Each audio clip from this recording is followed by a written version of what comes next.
Right, hello everyone, and welcome to our latest webinar. It's been a week since the last one, so we're flying through them in quick succession now, which is exciting and great, and particularly exciting to have this webinar off the back of obviously International Women's Day a few days ago, and specifically to talk about how we think benefits can fast track gender equity. So as I said, really excited to have this conversation today, and we're joined by some experts and a great panel today who will get to introduce themselves in a moment. Just some housekeeping first. So we have the usual question panel down in the bottom right hand corner there. So if you have any questions, we'll try and reserve as much time as possible towards the end of the webinar so you can ask questions of our expert panel. There's also a chat function as well, so if you want to have a chat amongst yourselves whilst listening to us, then feel free to do so. Try not to mix up the questions in the chat channel and vice versa, because otherwise I have a really hard job of trying to figure out where everything is. So yeah, questions in the question piece and chats in the chat panel. Towards the end, I'll mention this again, but we are going to send a follow-up email post this webinar to everyone that's attended. It will be asking for some feedback and also suggestions for more webinar topics. We want to keep producing content that's relevant to our audience. So yeah, again, I'll mention that later and remind you. But let's get on with today's topic, and let's start with some introductions. So in the style of Blind Date, which I think some of you might not remember, but what's your name and where'd you come from? I think that was Blind Date, wasn't it? Let's start with Anasoya, if you wouldn't mind giving us a brief intro of who you are and where you come from.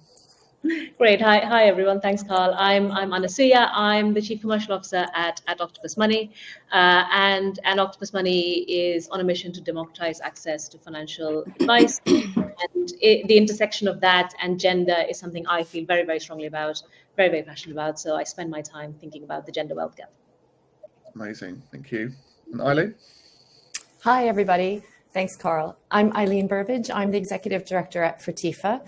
Fertifa is Europe's most comprehensive reproductive health benefits provider. It means we cover fertility and family forming, menopause, women's reproductive hormonal and sexual health, including endometriosis, PCOS, also men's reproductive health as well, and neurodiversity, wellbeing support, and navigational advice. Thanks for having me on the panel.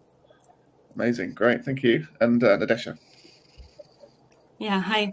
Nice to be here. Thanks for the invite. I'm Nadesha. I'm the Product and Science Lead at Oliva. And Oliva offers companies support to bring the employees above the line, let's say, with professional coaching, but also therapy and well-being support. And we also support companies by providing targeted team sessions, for example, thinking about psychological safety. So I have a background in science, so I'm really passionate about measuring the effectiveness of our product and also making sure that we actually have an impact in improving the well-being of the employees who are using our service. Amazing, great, thank you. So hopefully you can see we've brought our A game today in terms of our panel, so that's great. Anyone that's been on a previous panel, that's not a criticism of you. So let's do some scene setting first. So I think we've mentioned why we're here today, obviously, to talk about how we think benefits can fast track gender equity. I think I've been in the benefits industry for 25 years, and I think even 25 years ago, and probably even relatively more recently than that, benefits have been structured in such a way that they are really tailored towards, dare I say, white middle-aged men, and I think certainly the market now has changed drastically in its ability to support different genders and different and a very diverse workforce. The market has adapted. I'm not necessarily sure that all employers have adapted or are embracing the ability to adapt to that change. So that's something that I'm particularly interested in exploring today is helping our listeners understand the art of the possible, what can be done, what support is available, what this can look like. Really exciting, I think, to have that topic and that challenge for the output of today. So let's jump in to some questions, shall we? So First question, I'm going to ask this to all of you, and I'll pick one of you to answer first. Eileen, we'll come to you first on this one. So many companies have long struggled with gender diversity in leadership roles. What are the biggest systemic barriers you think in how HR leaders can make a compelling case for benefits that help more women advance into leadership? It's a great question, although I'm probably overanalyzing it, because I think I heard you say systemic barriers, but then I think I heard you say overcoming. So I think I'm supposed to interpret that as the glass half full. Like, what can we do? Is that right? You don't want me dwelling on the barriers. Okay. No. Okay, I'll dwell on what are some practical things that we can do. I think having said that, and I didn't mean to make light of it, it's true that what we're trying to use the word term fast track, or what we're trying to do in accelerating action, is to make up for, I would say, generational, historical, and systemic challenges and inequities in the workplace, right? So I think it's worth acknowledging that exists. And I think that means, therefore, there are different types of challenges for maybe younger companies and those that have been maybe founded in the last few years versus corporates or long-standing entities that might have a lot of tradition or sort of policies already in place. So that's a long way of saying it depends. But some of the things that we've seen across our clients that can really start in very practical terms and without necessarily, extensive budgets, are simply having policies in place. And when I say policies, I know different people think of different things. Some people think that means a reimbursement policy. I actually just mean a policy that means something is written down, something's on an intranet, something's on company letterhead, which might say, or the content might be that it's not a leading policy, and maybe it's even substandard, but the fact that something is written down acknowledging that something might impact an individual in the workplace, such as pregnancy loss, maternity, caregiving, menopause, menstrual health, wanting to become a parent, so potentially IVF or pathways to parenthood and conception. So again, the policy itself might be, we are current to how we can best support colleagues. Please refer to our sickness absence policy. Please refer to, but the fact that it's a tab, it's a heading, it's a title, and it's on paper or online somewhere on a web page, that this is an acknowledgement that reproductive health, in my case, and other types of well-being matters are going to affect individuals and their career progression, but also just their contributions day in, day out means a lot. And then, of course, you can then build from there. So, of course, the extent of the policies, if you're talking about different types of leave, you're talking about flexibility, you're talking about flexible adjustments in the workplace, either relating to uniform, proximity to, facilities, then creating a safe space. You can then do manager training, team training, HR training, of course. You could nominate or ask champions so that people, again, know there's a signal, very low budget, that there are people in the organization to whom they can speak to.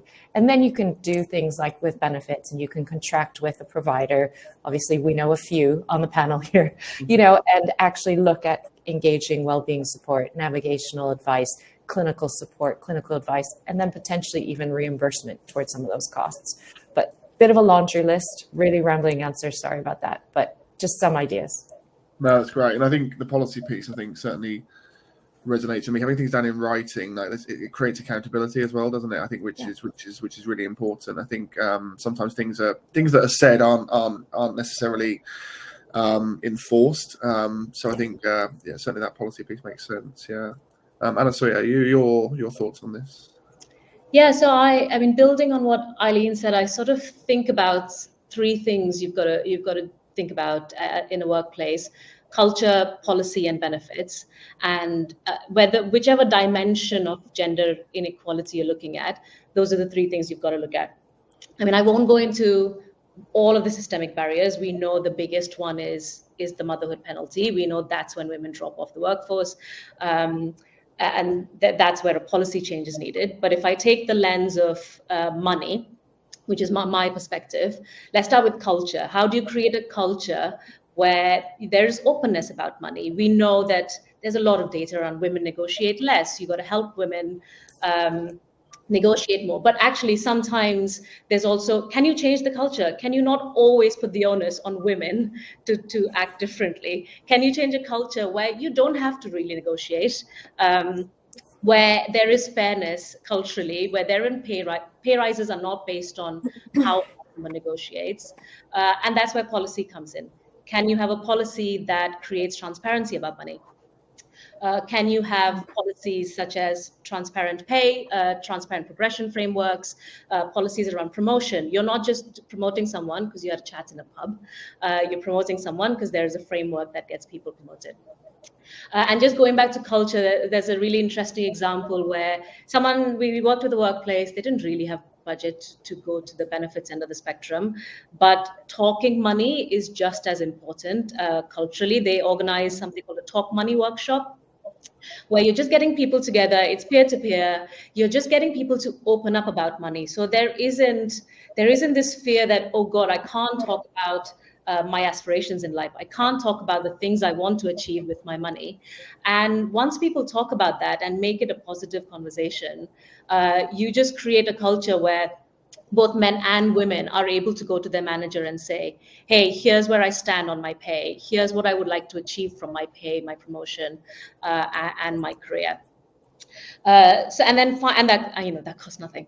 And then finally, going to the benefits end of the spectrum, obviously you can do loads around that with and without budget. There's loads of benefits out there which take no budget at all. And I can talk more about gender wealth gap in my lens on benefits. But yeah, have a think about benefits which don't cost anything, but give a positive signal to women that this is something you support. And if you have the benefit, of course, if you have the budget, of course, then put in benefits in place that create equity as well. Yeah, it's interesting you talk about obviously childhood there, which I think is obviously the subject I think everyone springs to when they sort of think about these topics. I think I've seen a lot of companies do things like move paternity cover to be equal to maternity cover, and everyone automatically looks at things like that and thinks, well, that's a benefit for men, right? And men are jumping around and think, well, I've got 26 weeks off and we have a child. Actually, it creates equity, doesn't it? That totally, yeah. So that the caregiving responsibility doesn't have to necessarily lie on the female. Countries which have strong paternity leave policies, so Sweden, Iceland are the famous ones.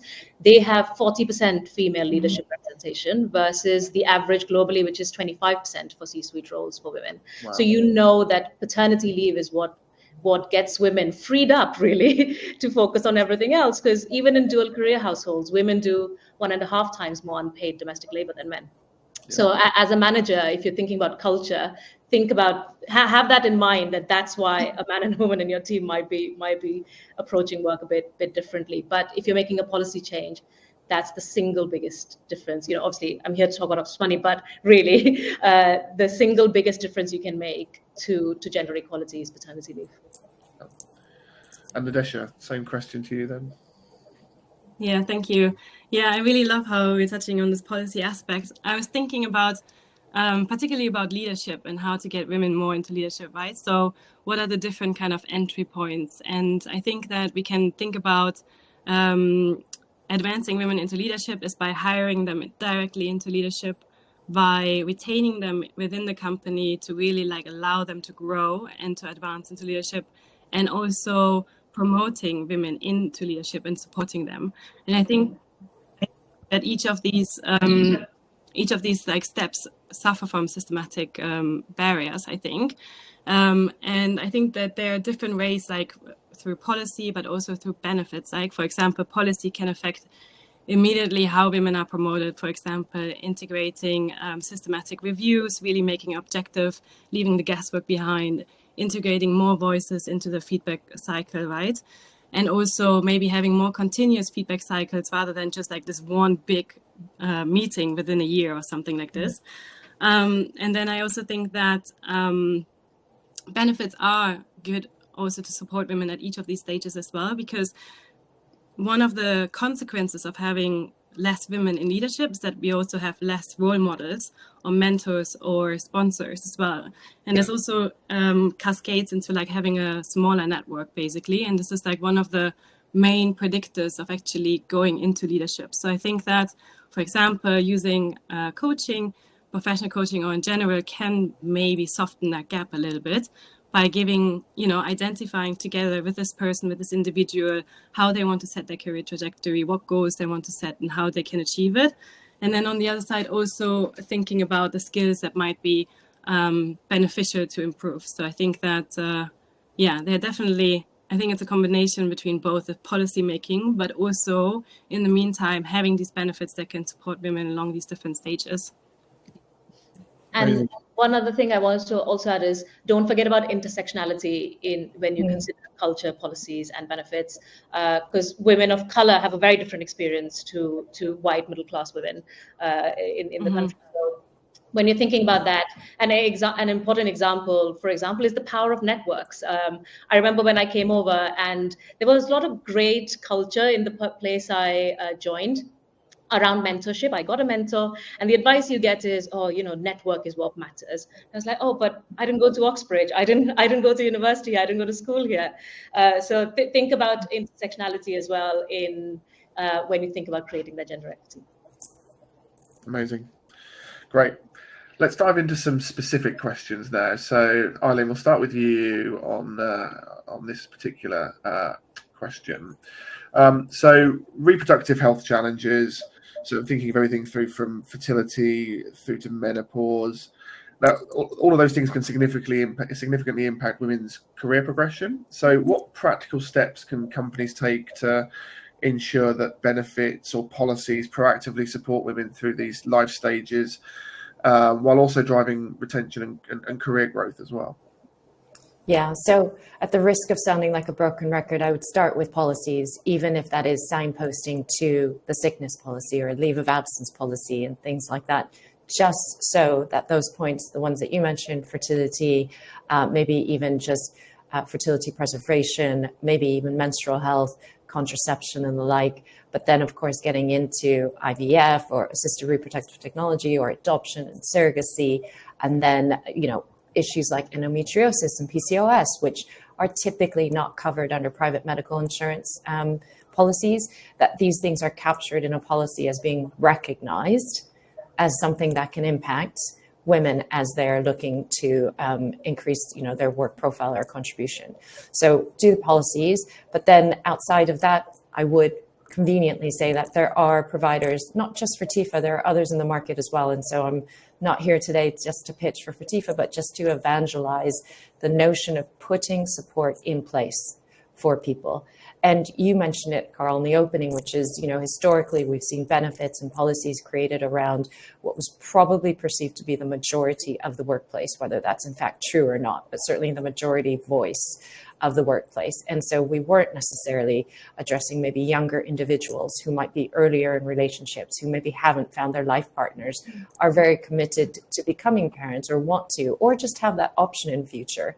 And so thinking about whether or not there's something to do to support them taking, that sort of empowerment and deciding for themselves to put in place measures, whether it's preservation or otherwise. But then, of course, we know at the, later in life, when women are even peaking in terms of career visibility or impact, experience, ability to be mentors themselves, they may be coming across sort of perimenopausal symptoms at that point. And by the way, I say that sort of as later in their careers, but we know that 1% of women also experience early menopause, and 1% of 13 million people in the UK is a lot. It's a big figure, and so that can affect individuals in their 30s. And so we are talking about a span of 10 up to 12 years that women go through symptoms relating to perimenopause and menopause, and we know that menopausal women are the fastest growing workplace demographic in the UK. So the largest one by absolute numbers today is millennials, but the fastest growing by sort of on a relative basis is perimenopausal menopausal women. And so, we talked about earlier how people drop off when they start to become parents, or the motherhood sort of penalty. We see the same in terms of, 40% of women consider dropping out of the workforce altogether when they start to experience perimenopausal symptoms. So putting support in place, again, starts with policies, education and awareness, but offering some sort of support, one-to-one support with clinical advisors, whether that's through Fertifa, whether that's through an EAP program, whether that's through nurses or occupational health clinicians that are on site, whether that's through another program or another provider, I think can be absolutely invaluable, because oftentimes people aren't really ready to talk about that maybe with their manager. Some of them aren't even talking about it with their families, their partners. Sometimes they're not wanting to discuss it at work whatsoever, but having, therefore, a third-party specialist sort of advisor who understands the topic, but isn't going to, even by perception, judge their work or assume it's going to impact their work, but just help them navigate it so that they're not distracted and preoccupied at work, can go such a long way. And of course, if a company has budget, absolutely contributing towards the costs, because we talk about financial access, and we're talking about, again, people or cohorts that haven't typically been given a leg up or may not have the privilege to necessarily pay for private consultations or otherwise. That can actually go a long way as well. Yeah, absolutely. And I think I'm certainly seeing more companies looking at providers like yourself to provide that sort of support to their workforce. I mean, obviously I can't speak to this from any form of experience, but it seems to me that obviously areas like conception, fertility, then perhaps gynecological conditions like endometriosis, and then through to menopause. These are significant periods in a woman's life, right? And it just seems like daft that an employer would not support in those significant moments. So certainly a huge advocate of that as well. So can I just also say on that, to your point, it affects a huge proportion of people. The other thing it also affects, if people are in heterosexual couples, is partners as well, or even in same-sex couples, it can affect the partner. So it might be the best way to support your employees is to be able to provide support for employees who are supporting people at home and who are equally distracted or actually part of the journey. Maybe it's assisted reproductive technology, not the one undergoing treatment, but actually going through all of the stress, the anxiety, the uncertainty, and therefore probably feeling less productive at work. Yeah. And I think I know it's slightly off subject, but the inclusivity of that, the terminology around assisted reproduction, I think is super important as well, because if you're talking about same-sex couples, it's not a fertility issue necessarily. Obviously, it's biology. So Exactly. I think it's really important that we are inclusive with these, in the way that we talk about these things. So yeah. I once read a stat that nearly 1 million women leave employment because of menopausal symptoms, and which I thought was absolutely mad. I mean, as a workplace, why would you not want a greater talent pool to go at, and all these talented women leaving the workforce? What a shame. Yeah, definitely. Cool. Okay. So let's move on to Nadesha. Let's move on to a question for you. So many companies offer EAPs, so employee assistance programs, for those that aren't sure what an EAP is. But engagement is often low. I mean, I think people celebrate 5% engagement on EAPs, right? It's pretty low. What are some strategies for increasing awareness and usage of mental health benefits? Obviously, EAPs contain mental health support, so they actually make an impact. What would your advice be there? Yeah, that's a good question. So I actually looked it up also because I was interested in the statistics. So it's like 2 to 10% use EAP, so that's very, very low. And I also looked at research identifying the main issues basically of why they are not being used more, and it's a lack of awareness, difficulty of actually accessing them, and also potentially like combination between mistrust and impact of these EAPs as well. So I think that increasing awareness and also communicating that a company actually offers benefits is really important. And to do this effectively, I think you have to think about what is effective communication around this topic, right? So it's not just saying we provide this EAP, go for it, but actually perhaps thinking about what are the challenges that are faced by my employees and by different kind of demographic groups, potentially through a survey, potentially thinking about demographics, different research, and then thinking about how does this particular EAP actually address these challenges, right? So then what this means is that you can make communication much more personalized and effective, and you can also increase the trust in that you're actually thinking about why you are integrating some of these EAPs into your companies, right? And I think that another thing that we that has improved, but is still present, is the stigma around mental health as well, right? So I think that still there's like hesitation talking about mental health, or talking about that one needs help, no matter which kind of demographic group, I think. And I think that perhaps thinking about framing these ERPs not just in forms of mental health, versus like mental health in the sense of mental illness, but actually as a holistic support towards health might be beneficial as well. So for example, like some of ERPs are not only like offering like services for, you know, once you hit like a mental health condition, but actually they should be there as well to support you during like, I don't know, stress at work, work-life balance, but also like physical health, financial health, and professional health. So it's really important that we're not just like targeting one thing, but we're taking like the person with all their like individuality and components into account. And I think that thinking about it in that kind of way perhaps like allows to frame it more effectively and more individualized. And then actually one other thing that is important is once you know, you understand what your employees need, evaluating whether the EIP actually delivers this as well, right? So for example, we can see that in Oliva, the majority of employees who come in, they book their first one-on-one session within a couple of days. So this means they come in with like a challenge or something they want to talk about, and this means there's some kind of urgency behind it. So it's very important that this kind of like need is then also, let's say, fulfilled by getting the right support to the individual. And I think that a lot of ERPs make it a little bit difficult to access the right help in certain kind of circumstances. So yeah, so I guess like it's about effective communication and really understanding whether the ERPs really addresses the challenges. Yeah, it's always baffled me that people treat their minds and their bodies completely differently. Like people treat their minds as a rehabilitation sort of piece. So once I reach a point of critical care or or crisis, then I'll seek support. Whereas people don't treat their bodies that way. They go to the gym, they eat healthily, right? It's a maintenance thing, isn't it? Whereas, and I think mental health should be treated, you should treat your mind a bit more like you treat your body. For those of us that treat their body well, I say us. I try. But maybe treat it like you treat your car, right? You MOT it every year. You look after it and maintain it and service it. We should certainly be doing that more with our minds, right? And I think that's what I love about the services like Oliva is you guys, you have that front and center. It's not about crisis necessarily. Obviously, although you do support in those areas, it's more about that maintenance piece.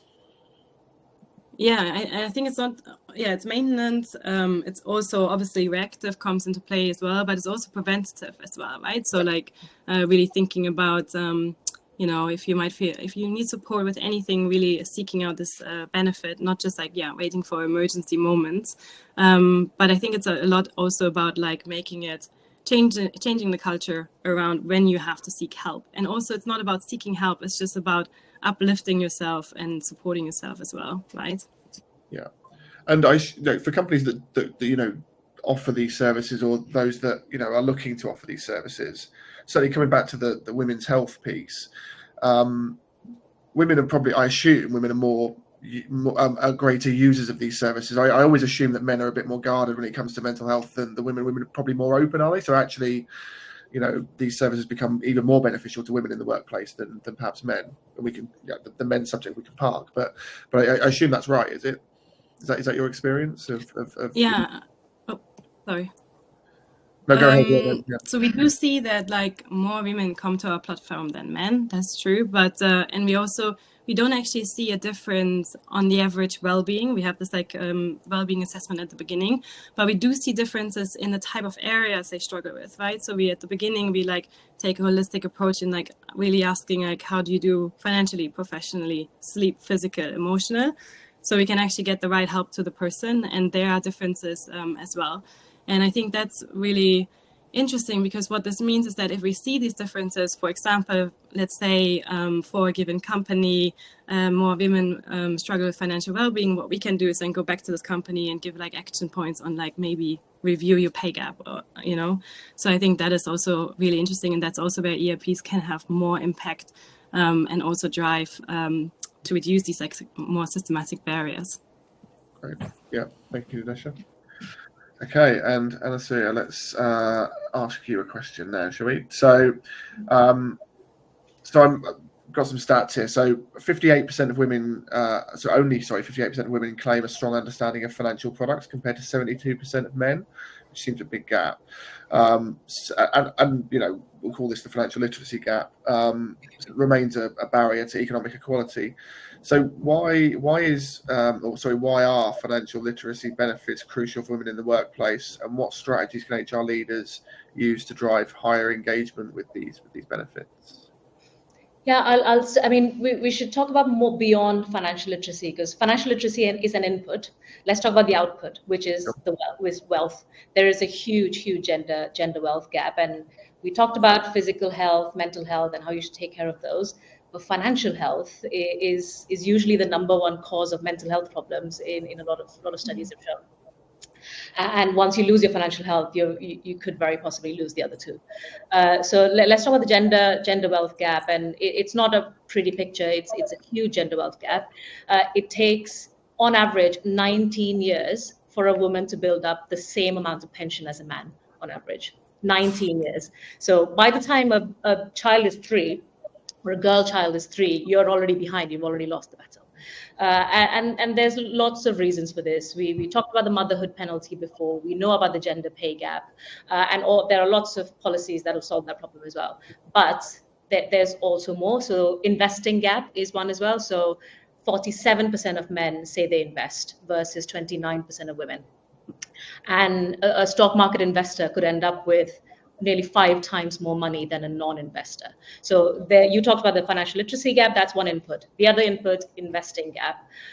Then there's a huge confidence gap. So women will often underestimate their financial literacy, actually. So in all of those studies, it's very possible women actually do know more, but they're underestimating it. Mm-hmm. While men often do overestimate theirs. And the irony is actually that there is a lot of studies that also show that women are better investors, precisely because they are less confident sometimes. So they're a bit more risk averse, so they'll stick to long-term investments rather than trade all the time. So there's a lot of gaps and a lot of reasons for the gaps. And time and again, we've found that financial literacy, financial education goes so much. It helps people become more aware, but it rarely leads to more action. And we've seen that what the solution is better access to financial advice. So women, in order to include women in this wealth creation, you need something that leads to action, and advice leads to action. And you also need access to financial advice that's inclusive. So there's another stat. I've thrown a lot of stats out there, but here's another one, which is when women inherit money after a husband dies in a heterosexual relationship, 70% of them will drop the financial advisor. And it's a signal for why. The signal is the industry has historically not included women in this. It's a very male industry. It operates in a very, very male way, and it's not been very inclusive. So you not just need access to financial advice, you need financial advice that's created for the modern world and an inclusive demographic. Sure. And we sort of, there's loads of benefits out there. There's loads of places that will offer access to financial advice. Obviously, at Octopus, that's our mission is to democratize that access so that everybody, regardless of wealth, by the way, not just gender or race, regardless of wealth, is able to access it. 50% in the industry, only about 16% of advisors are women. We have financial coaches, 60% of them are women.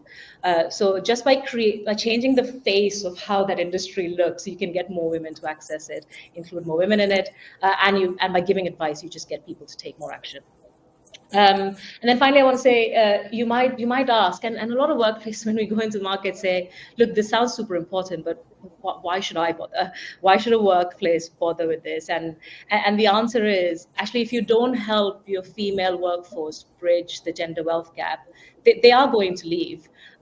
We often hear about people coming into calls with our coaches and advisors, and they'll say, God, I'm just so worried. I think I'm going to just have to move jobs because I need more salary. When actually a lot of times the answer isn't more salary. It's just, let's build a plan that gets you to your forecast retirement, rather than, oh, it's just a bit more salary bump, which will never really get you there. So women don't take risks as well because they don't have financial resilience. And if you want women in leadership, then you need women have financial security to do this. So I'd say, yeah, super critical for all of your commercial goals. And of course, there's a moral imperative to do it, but very critical if you have talent and retention goals you want to hit as well. Yeah. And I fully appreciate that financial advice is unique to the individual, right? But is there, at a higher level, anything that you guys do at Octopus that is structured more towards women than it is towards men in terms of that financial advice piece? Or is it very much just a case of just getting them in the room in the first place? It's a lot of stuff. It's access. So just getting people started is the first part of the journey. Then the other thing that the industry has historically gotten wrong is how they approach the conversation. So a lot of the industry historically starts with the investment funds. They want to talk about the fund. They want to talk about the stock market. They want to talk about investing. Whereas what we start with always is life goals. So we'd always start with, tell me about yourself. Tell me about your life. What do you want to do? How many kids would you like? When would you like to take maternity leave? How much time off are you going to take? What kind of retirement life do you want? And even starting a conversation that way just includes way more people, not just more women, but a lot of people who might not historically have felt intimidated by an investing-led conversation. So even the way we do it, we're trying to make it such that everyone can talk about their life, right? So you can start the money conversation because it's not intimidating. Just tell me about your life. We'll take it from there. So that's sort of another thing that gets people through the journey. And then finally, we have a platform as well, which is super visual. So we keep it very visual. We include a lot of life goals in it. And it means it's just way more engaging so that people actually log in and actually care about their financial forecast. Otherwise, telling people to log in and look at your cash flow forecast isn't exactly the thing that gets people out of bed. So yeah, we're trying to make it very engaging as well. Yeah, excellent. Okay, great. Let's move on, just with the time ticking by. So next question. So I'm going to pose this to two of you, actually. So Anasuya and Nadesha, if you wouldn't mind answering this one. Nadesha, if you want to go first this time.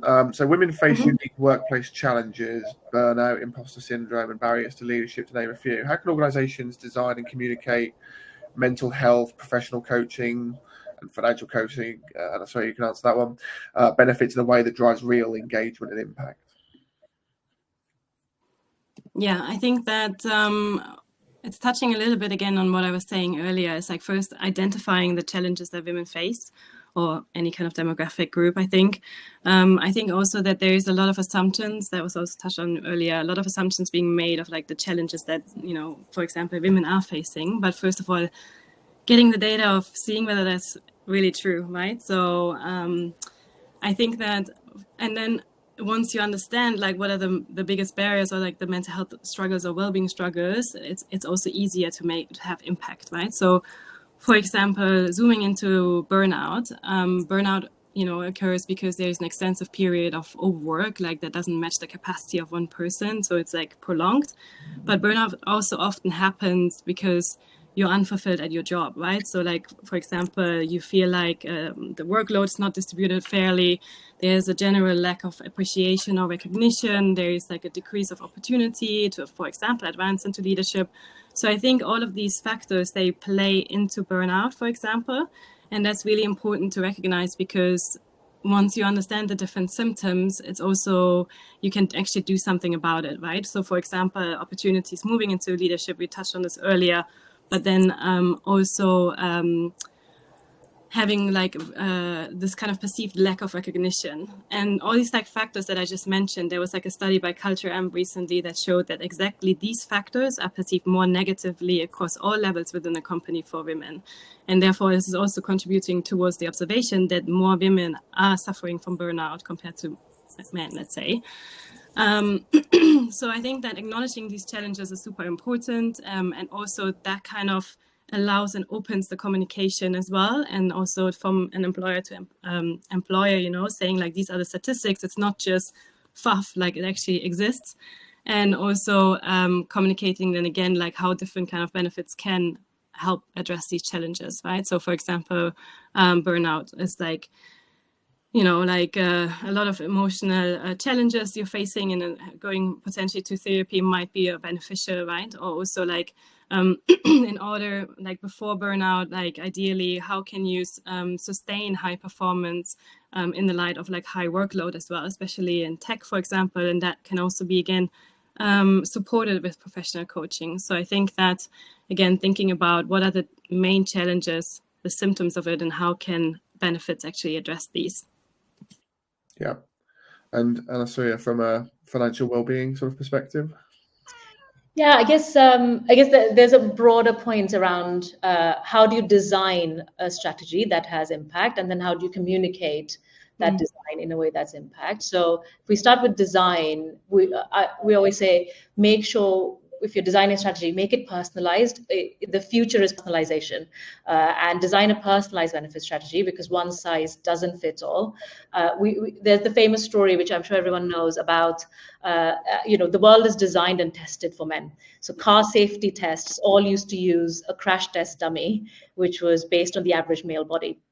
And it meant women were getting way more injured. Women were getting nearly 50% more injured because of it. So it's a similar story when it comes to designing benefit strategy. A lot might have been designed keeping a demographic or a stereotype in mind.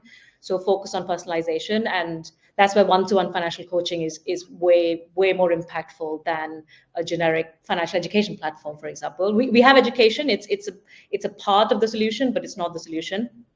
So whether it's mental, professional, financial coaching, one-to-one coaching, make sure it's personalized to what that person is going through, and it doesn't rely on stereotypes. And then we also keep communication very simple, which works for us. So we match everyone with a coach, and I think people are often intimidated by complexity. You don't want anything jargony in anything you do, whether it's professional coaching, mental coaching, financial coaching. So we're like, no, don't use words like pensions or investments. It puts people off, even though that's really the gist of what you do. So we send email to everyone with a very, very simple call to action. Say, you now have a coach, book a session, tell us about your life. And that's what gets people engaged, because, oh, this seems simple. I can do it. It's not alienating, particularly if you've historically been excluded from that world anyway. So yeah, we just say, tell us about your life. We'll take it from there. Yeah, amazing. Great. And then a question for you, Eileen. So for those that are hard to get, or finding it hard, to get leadership buy-in, what do you think is the best business case for investing in high quality health benefits for women? And how does that then translate into better performance and retention? Should that matter? Should that really be the need to create an ROI around this, or how would you suggest companies build that business case? Yeah, I think it's a key question we get asked a lot, and obviously we really like to spend the time to work with prospective clients and our existing clients to help them build that business case and use actually management, information and reporting to help substantiate it as we go as well and measure the effectiveness. I'd break it down into 3 buckets. I think the first thing that we see, ironically, is not necessarily data-led. Well, it can be data-led, but is typically based on employee feedback. And so if at an organization looking to try and get buy-in or get some kind of a business case or some support, you survey your employees, you do pulse surveys, you're looking for feedback, various methods, lots of online platforms do this, or lots of tools do this across companies. And you ask them what types of support might matter for them, list out a few options and see what happens. It would surprise me if reproductive health benefits aren't up there alongside, mental well-being support and financial well-being. Those are typically the 3 that we get asked about, and we know that get asked about the most. And so if you can actually demonstrate that your current workplace is already asking for some of this, or even with candidates that are being interviewed through the sort of hiring pipeline, ask them what it was that they're looking for, what they would factor or consider more than other benefits or parts of their compensation package. That gives you an idea right there and then. Then the other 2 buckets I would talk about are, one is related, but it's on the recruitment side, even more broadly, and the other is on retention. So there's countless studies, countless stats, and I'm loving all the stats that have actually been offered on the financial services side. I don't know if I can match it, but we know that on the recruitment side, for example, there's definitely studies that say that, for example, 65% of people surveyed said that they would actually change their job for a company that offered more fertility benefits specifically. We know that 72% on the retention side have said then they would more likely stay longer at their company if there were fertility benefits introduced or strengthened. And then on the recruitment side, you're seeing, even before you look at survey results and polls, if you feel like that can be gained or might not be reliable or convincing enough for your leadership, you can take a look at across your sector, your sort of industry specialty, and the types of other companies that you compete with for talent, what they're offering. And I would wager that more and more of them are starting to offer benefits along these lines. And so in order to stay competitive and to try and be attractive to the talent that you're looking to seek, you might need to raise the bar as well. But that's often a strong case for internal execs. And then on the retention side, it is about thinking commercially how much you can save on absenteeism. So I mentioned a stat earlier about the fact with normal menstrual health, women can take up to 9 unplanned absences or days of absence a year because of menstrual pain, issues relating to their period or their cycle and elsewhere. If a company is wanting to reduce absenteeism, increase productivity and contribution and collaboration, they should therefore be investing in how to support their employees through these journeys and through these matters, especially if it's happening on a monthly basis. Similarly, if you look at the fact that most companies, and its statutory requirements, have maternity or parental or care leave policies in place, if you want to motivate or to help, ensure or increase the chances of return to work, you should have policies in place and you should have allowances to make sure that those individuals who might be taking advantage of care leave are then therefore motivated, engaged, and feeling supported to return. Otherwise, you've spent on those policies to let them take the time off and you're not getting them back. So I think those are just some examples, but if you were to think about it from a retention standpoint, employees you already have, talent you want to keep, you don't want to pay for replacing them, retraining and trying to backfill. And then on the recruitment side, just trying to get the best talent in. And then also what your employees are already asking for, and that they're seeing from other competitive organizations to yours, I think you can really build out a good case. Yeah, couldn't agree more. Cool. Okay, right. So we've got now the final question. So if you can all give me a very succinct 1-sentence answer to this question. Eileen, we'll come back to you to start, then we'll go to Nadesha and then Anasuya for the last entry to this question. So if you had to recommend just one action that leaders could take today to accelerate action for women at work, what would it be? First of all, succinct is not in my vocabulary. Sorry, Carl. But one line, I'll tell you one action. If it's one action, I would policies or review your policies, look to refresh your policies, because that can be done with very little budget and can just be about refreshing the language, reiterating the commitment to employees' well-being, and to making sure that employees understand that you're mindful, aware, and empathetic to what they might be going through. Great. Yeah, I think from my side, also touching on this empathetic and inclusivity point, I think one action would probably be like asking all your employees what they need, actually identifying different areas of need so you can really match any kind of support you're giving to the needs that are present, basically. And in that way, you create an effective kind of benefit or policy, or it's really tailored and personalized to your employees. And then the only thing I'll add to that is don't forget culture.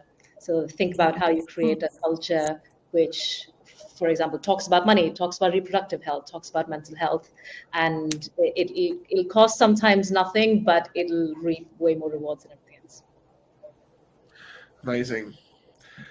Well, look, thanks ever so much for your expert insight, guys. That was brilliant. So thank you so much. We've got a few questions as well, so let's dive into that. I'm going to make this a bit of a free for all. So I'll ask the question. Whoever wants to jump in first can jump in and answer. Although some of them might be tailored more to some of your expertise than others. So first question, for companies with tight budgets, what's the most impactful benefit to start supporting women's personal and professional well-being? Well, this is a trick question. You're all going to say your own propositions, aren't you? Or what's the most impactful benefit that you think that can support women's personal and professional well-being?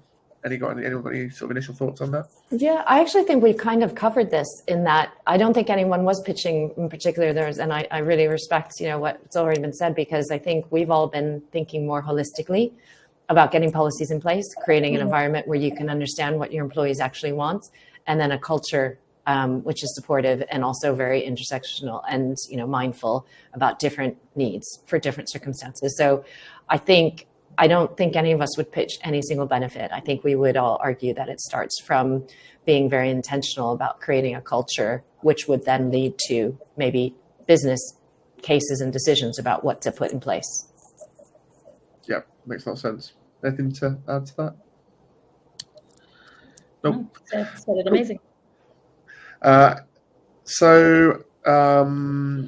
Arlene, this one's actually to you as well. So leadership can sometimes see reproductive health benefits as a personal problem, not a workplace problem. How do we get around that?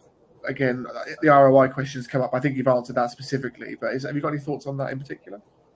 Yeah, I mean, first of all, I would acknowledge that I wholly agree. These are intensely personal topics, and it's one of the reasons that we found clients, that's why they seek people like us out, right? That's why they seek specialist clinical advisors, because they recognize that they're not going to train your whole HR team to be able to talk to everybody about maybe reproductive health matters. So I acknowledge that. I think, though, that is not necessarily the case then. It's not mutually exclusive to the fact that a workplace may or may not have either a commercial reason or simply a duty of care to assist or support their employees going through personal matters. And so I think, what we've talked about with the recruitment, retention, just picking up one example, the return to work. If you want, individuals who have gone off to start a family, whatever means that was, with assistance or without, with support or otherwise, and you've invested in the policies so that they understood what their leave was.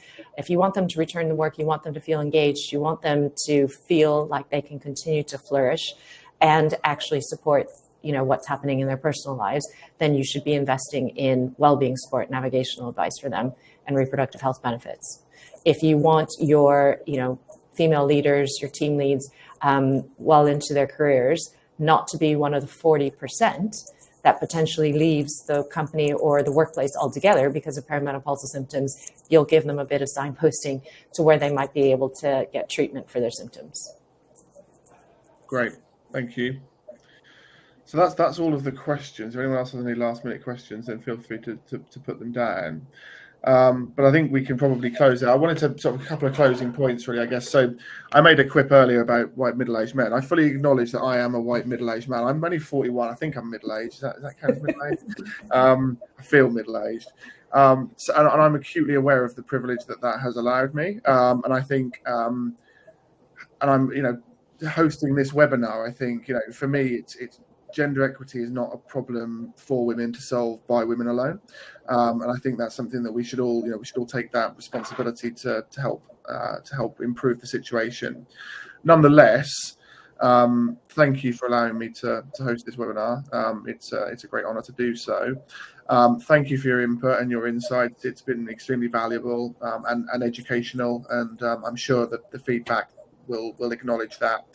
And on the subject of feedback, as I mentioned earlier, there will be a feedback form that comes across to everyone that's attended. We'd love for you to complete that, and it will ask for suggestions for any future topics to cover as well. So once again, a massive thank you to all of you for your time and your expertise, and yeah, we'll close there, and once again, thank you.